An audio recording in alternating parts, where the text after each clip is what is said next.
Thailand ruled Southeast Asian tourism for 20 years. 40 million visitors, endless beaches, famous islands, street food, nightlife. For most travelers, the answer was automatic. Go to Thailand. But something is changing, and almost nobody is talking about it. Because the country quietly challenging Thailand isn't Vietnam. It isn't Indonesia. It isn't the Philippines. It's Malaysia. The country people used to fly over is becoming the country people are flying to. And after spending time in both, I think the travel industry is massively underestimating what's happening. This isn't hype. It's not a trend. It's a shift. And by the end of this video, you'll understand why. The first clue? The numbers. Everyone knows Thailand welcomed nearly 40 million international visitors. That's impressive. But here's the statistic that caught my attention. Malaysia jumped from just over 20 million visitors to more than 26 million in a single year. That's roughly 30% growth. In tourism, that's explosive. Most countries celebrate 5%. Malaysia delivered 6 times that. And they're not slowing down. The government isn't treating tourism like a side project. They're pouring billions into it. Airports, rail networks, destination development, digital infrastructure. Not slogans. Actual construcción. Because here's what most travel videos never tell you. Tourism isn't built on beaches. It's built on infrastructure. The invisible systems that determine whether your trip feels effortless or exhausting. And this is where Malaysia shocked me. Things worked. The trains worked. The apps worked. The internet worked. The connections made sense. Every step felt frictionless. Meanwhile, Thailand, despite all its strengths, felt increasingly crowded and stretched. And small inconveniences matter. Missed connections, traffic, airport congestion, confusing transport. One problem isn't a deal breaker. 50 problems become your memory of the trip. That's where Malaysia is gaining ground. Fast. But infrastructure isn't the biggest advantage. Culture is. And this is where things get interesting. Thailand offers incredible depth, one of the richest cultural experiences in Asia. No question. But Malaysia offers something different. Layers. Multiple civilizations living side by side. Malay, Chinese, Indian, indigenous cultures, colonial history, Islamic influences, all woven into one country. You can walk down a single street in Penang and pass a mosque, a Chinese temple, a Hindu shrine, and a colonial building within minutes. Not recreated for tourists. Actually lived. Actually functioning. That's rare. And modern travelers are increasingly searching for experiences that feel authentic. Not staged.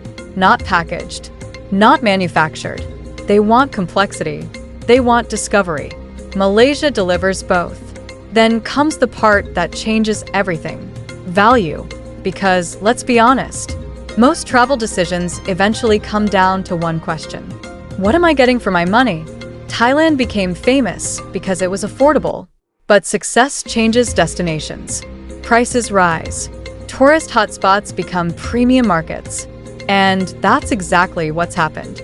Many of Thailand's most famous destinations are significantly more expensive than they were a few years ago. Malaysia hasn't followed the same path. At least not yet.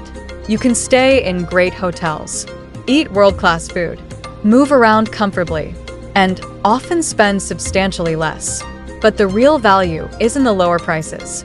It's the variety.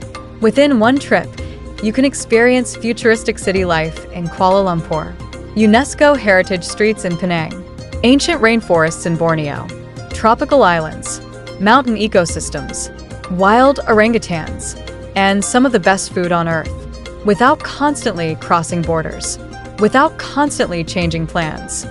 That's an advantage people don't fully appreciate until they're there. And when you put everything together, the growth, the infrastructure, the cultural diversity, the affordability, the momentum starts becoming impossible to ignore.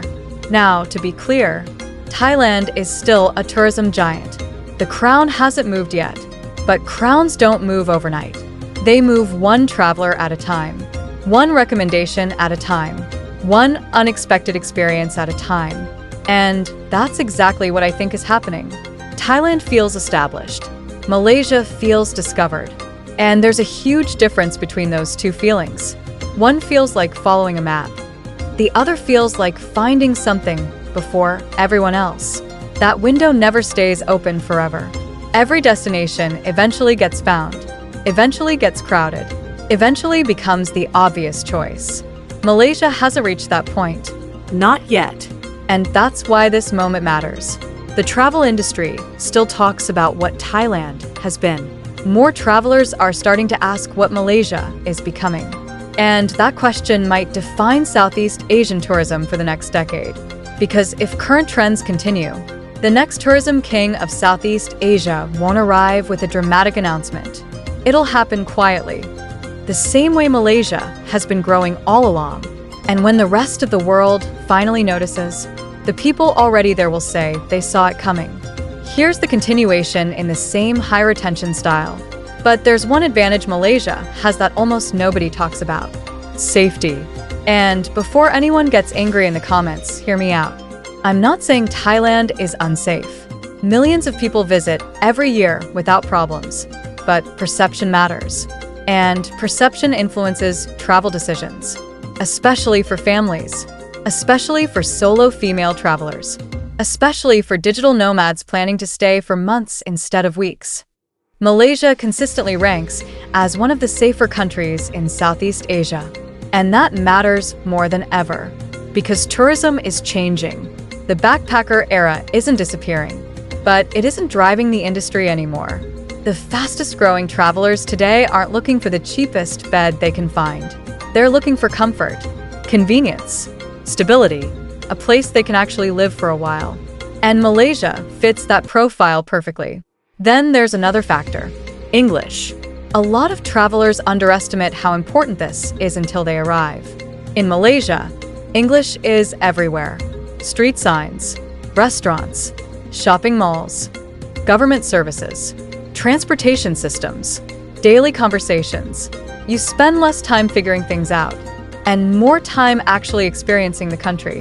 That might sound like a small detail. It isn't. Travel becomes dramatically different when communication barriers disappear. And Malaysia figured that out years ago.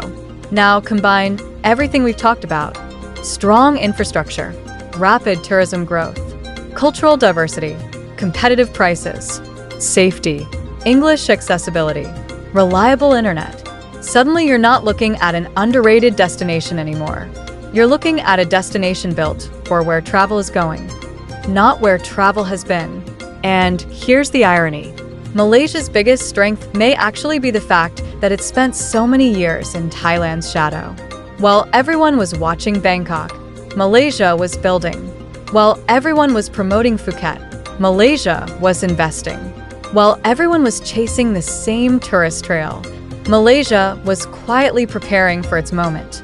Most people don't realize how often this happens. The next leader usually isn't the loudest country. It's the country nobody noticed improving, until one day everyone notices at once. And when that happens, things move fast, very fast. We've seen it before. Countries spend decades building momentum. Then suddenly the world acts like the success happened overnight. It never does. The groundwork is already there. The infrastructure is already there. The demand is already growing. The only question left is how long it takes the rest of the world to catch up. Because if Malaysia reaches its tourism targets, if the investments keep flowing, if travelers continue prioritizing value, culture, and connectivity, then Southeast Asia's tourism map may look very different by the end of this decade. Not because Thailand failed, but because Malaysia succeeded. And those are two completely different stories. The smartest travelers are already figuring that out. The smartest investors are already figuring that out. The smartest airlines are already figuring that out. The question is, how long until everyone else does? Because by the time the headlines start calling Malaysia the future of Southeast Asian tourism, the opportunity to discover it before everyone else may already be gone. And that's the part most people miss.